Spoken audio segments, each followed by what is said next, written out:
அஸ்ஸலாமு அலைக்கும் வரஹ்மத்துல்லாஹி வபரகாத்துஹு. மஹ்ஷர் பெருவெளியில் இறைவனுடைய நீதிமன்றத்தில் கேள்வி கணக்கின்றி சிலர் சொர்க்கத்திற்குள் நுழைந்து கொண்டிருப்பார்கள். யார் இவர்கள்? எந்த விதமான கேள்வி கணக்கும் இல்லாமல் சொர்க்கத்திற்கு சென்று கொண்டிருக்கிறார்களே, அத்துணை பேர்களும் கேள்வி கணக்கிற்காக கஷ்டப்பட்டு காத்து கொண்டிருக்கின்ற அந்த வேளையிலே நபி ஸல்லல்லாஹு அலைஹி வஸல்லம் அவர்கள் இப்படி சொல்லுவார்கள். கியாமத்து நாளுடைய அந்த காட்சி எனக்கு எடுத்து காட்டப்பட்டது. சில நபிமார்கள் ஒரு சமூகத்தோடு, அவர் சமூகத்தை சார்ந்த ஒருவரோடு இருப்பார்கள். சில நபி அவர் சமூகத்தை சார்ந்த இருவரோடு இருப்பார்கள். சில நபி அவர் சமூகத்தை சார்ந்த ஒரு சிறு கூட்டத்தோடு, அதாவது 10 நபர்களோடு இருப்பார்கள். சில நபிமார்களுக்கு அவருடைய சமூகத்தை சார்ந்த யாருமே இருக்க மாட்டார்கள். அப்பொழுது ஒரு பெரும் கூட்டத்தை நான் பார்த்தேன். நான் நினைத்து கொண்டேன், என்னுடைய உம்மத்தாக இது இருக்குமோ என்று. எனக்கு சொல்லப்பட்டது அது மூசா நபியினுடைய உம்மத் என்பதாக. பிறகு எனக்கு சொல்லப்பட்டது, இதோ இந்த அடிவானத்தின் அளவிலே வாருங்கள் என்பதாக. நான் பார்த்தேன், ஒரு பெரும் கூட்டம் ஒன்று இருந்தது. அப்படியே அந்த அடிவானத்தின் பக்கமும் வாருங்கள் என்று சொல்லப்பட்டது. நான் இந்த அடிவானத்திலிருந்து அந்த அடிவானம் வரை பார்த்தேன், ஒரு பெரும் கூட்டம் நின்று கொண்டிருந்தது. எனக்கு சொல்லப்பட்டது, இதுதான் உங்களுடைய உம்மத் என்பதாக. அந்த கூட்டத்திலிருந்து 70,000 நபர்கள் எந்த விதமான கேள்வி கணக்கும் இல்லாமல் சொர்க்கத்திற்கு சென்று கொண்டிருந்தார்கள்.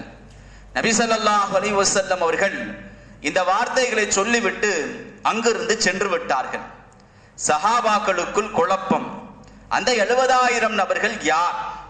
தங்களுக்குள் பேசிக்கொண்டார்கள், நாம் பிறந்தது என்னவோ ஷிர்கிலே பிறந்தோம். நம்முடைய தாய் தந்தையர்கள் ஷிர்க் வைத்திருக்கின்ற நிலையிலே நாம் பிறந்தோம். அல்லாஹு தஆலா நமக்கு ஹிதாயத்தை கொடுத்தான், இஸ்லாத்தை கொடுத்தான், நாம் ஹிதாயத்தை, ஈமானை ஏற்றுக்கொண்டோம். ஆனால் நம்முடைய பிள்ளைகள் ஈமானோடு பிறந்தவர்கள். எனவே நம்முடைய பிள்ளைகள் தான் கேள்வி கணக்கில்லாமல் சொர்க்கத்திற்கு நுழையக்கூடியவர்கள் என்பதாக சஹாபாக்கள் எல்லாம் பேசிக்கொண்டது நபிகளாருடைய காதுக்கு சென்றது.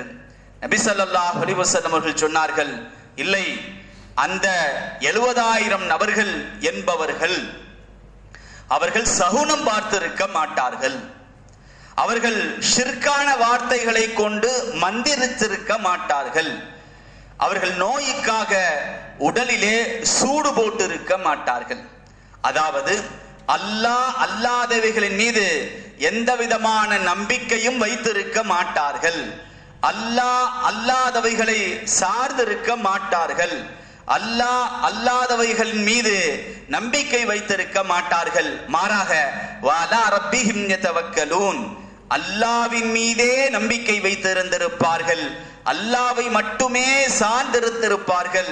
அல்லாஹ்விடத்திலே மட்டுமே சரணடைந்திருப்பார்கள். அவர்கள்தான் கேள்வி கணக்கில்லாமல் சொர்க்கத்திற்கு நுழையக்கூடியவர்கள்.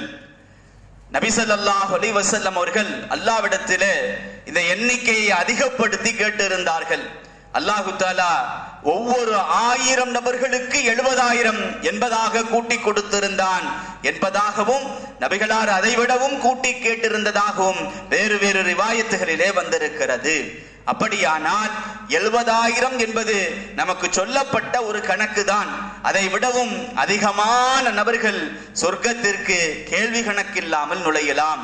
ஆனால் ஒரு நிபந்தனை, அவர் அல்லாஹ்வை மட்டுமே சார்ந்திருந்திருக்க வேண்டும், அல்லாஹ்வின் மீது மட்டுமே தவக்குல் வைத்திருக்க வேண்டும், அல்லாஹ்விடம் மட்டுமே சரணடைந்திருக்க வேண்டும். கண்ணியத்திற்குரியவர்களே, இஅ்திகாஃப் இருப்பவர்களும் அப்படித்தான். 10 நாட்கள் அல்லாஹ்வை சரணடைந்து பள்ளி வாசலிலே வந்து விடுகிறார்கள். அல்லாவின் மீது நம்பிக்கை வைத்து அவனுடைய வாசலிலே வந்து உட்கார்ந்து கெஞ்சிக் கொண்டிருக்கிறார்கள், அல்லாவை மட்டுமே நம்பிக்கொண்டிருக்கிறார்கள். அப்படியானால் இஅ்திகாஃப் இருப்பவர்களும் அல்லாஹ் நாடினால் கேள்வி கணக்கில்லாமல் சொர்க்கத்திற்கு செல்லக்கூடியவர்கள் தானே. கண்ணியத்திற்குரியவர்களே, இஅ்திகாஃப் என்பது உங்களுக்கு கடந்த பல வருடங்களாக தெளிவுபடுத்தி கொண்டே இருக்கின்ற ஒன்று.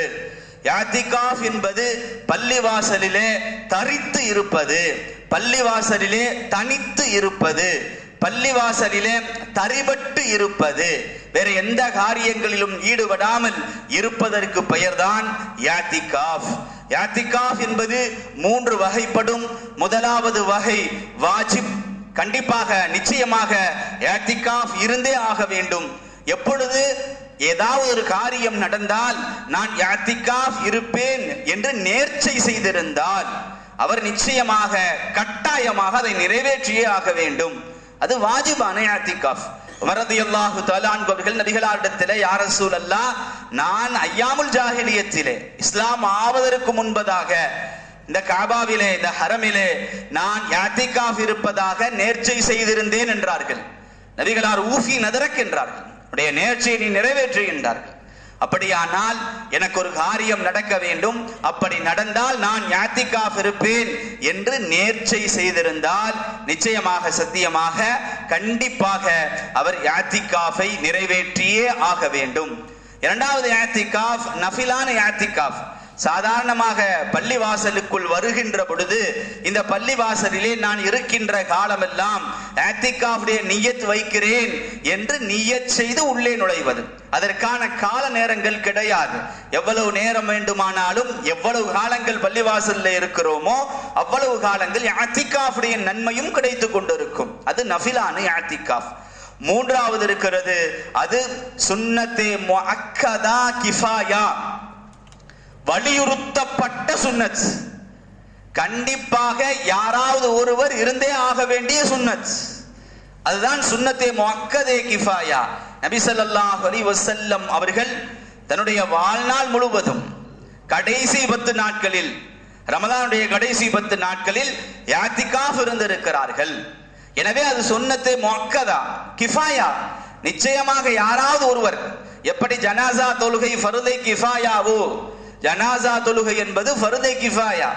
ஒரு மஹல்லாவிலே, ஒரு ஊரிலே ஒருவர் வஃபாத்தாகி விடுவாரே, ஆனால் அவரை கஃனிட்டு குளிப்பாட்டி அவருக்கு ஜனாசா தொழுக வைப்பது என்பது கிஃபாயா, அனைவரின் மீதும் கடமை.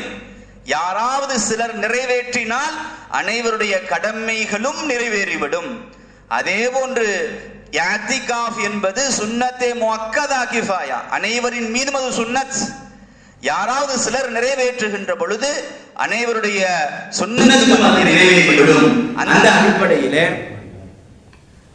ரமலான் மாதத்தினுடைய கடைசி 10 நாட்கள் என்பது நிச்சயமாக நபி ஸல்லல்லாஹு அலைஹி வஸல்லம் அவர்கள் இஅ்திகாஃப் இருந்த நாட்களாகும். நபிகளார் இஅ்திகாஃப் விடாமல் இருந்தார்கள் என்பதே, நபிகளார் தன்னுடைய வாழ்நாளிலே விடாமல் இஅ்திகாஃப் இருந்தார்கள் என்பதே அந்த இஅ்திகாஃப் இருப்பதற்குண்டான நன்மைகளுக்கு போதுமானதாக இருக்கும். என்றாலும் கூட அதனுடைய சிறப்புகள் நிறைய இருக்கின்றன. வரக்கூடிய வாரங்களிலே, வரக்கூடிய நாட்களிலே இன்ஷா அல்லாஹ் நாம் பார்ப்போம். இன்றைய அஸ்மாவுல் ஹுஸ்னாவுக்கு செல்வோம். யா கஃபூர், மன்னிக்க கூடியவனே. யா ஷக்கூர், நன்றி பாராட்டுபவனே. யா கஃபூர், மன்னிக்க கூடியவனே. யா ஷக்கூர், நன்றி பாராட்டுபவனே. இன்றைய திக்ருக்கு சென்று விடுவோம். நபி ஸல்லல்லாஹு அலைஹி வஸல்லம் அவர்கள் சஹாபாக்களிடத்திலே கேட்டார்கள். ஸஅத் ரலியல்லாஹு தஆலா அன்ஹு அவர்கள் அறிவிப்பு செய்கிறார்கள், யாராவது ஒவ்வொரு நாளும் 1000 நன்மைகளை சம்பாதிக்க முடியுமா என்று நபிகளார் கேட்கிறார்கள். சஹாபாக்கள் கேட்டார்கள், யா ரசூலல்லாஹ், எங்களில் ஒவ்வொருவரும் எப்படி ஒவ்வொரு நாளும் 1000 நன்மைகளை சம்பாதிக்க முடியும் என்பதாக. நபி ஸல்லல்லாஹு அலைஹி வஸல்லம் அவர்கள் கூறினார்கள், சுப்ஹானல்லாஹ் என்று 100 முறை உங்களால் சொல்ல முடியாதா? அப்படி சொன்னால் 1000 நன்மைகள் எழுதப்பட்டு 1000 பாவங்கள் அழிக்கப்படுகிறது. சுப்ஹானல்லாஹ் என்பது மீசான் தராசினுடைய பாதியை நன்மையால் நிரப்பி விடுகிறது. சுப்ஹானல்லாஹ் என்று 100 தடவை சொன்னால் 100 அடிமைகளை உரிமையிட்ட நன்மையும் கிடைக்கிறது என ரசூலுல்லாஹி ஸல்லல்லாஹு அலைஹி வஸல்லம் அவர்கள் நிறைய நன்மைகளை சொல்லி இருக்கிறார்கள். எனவே நாளை முழுவதும் சொல்லிக் கொண்டிருப்போம் சுப்ஹானல்லாஹ். வாஹிரு தவானா அனில் ஹம்துலில்லாஹி ரப்பில் ஆலமீன்.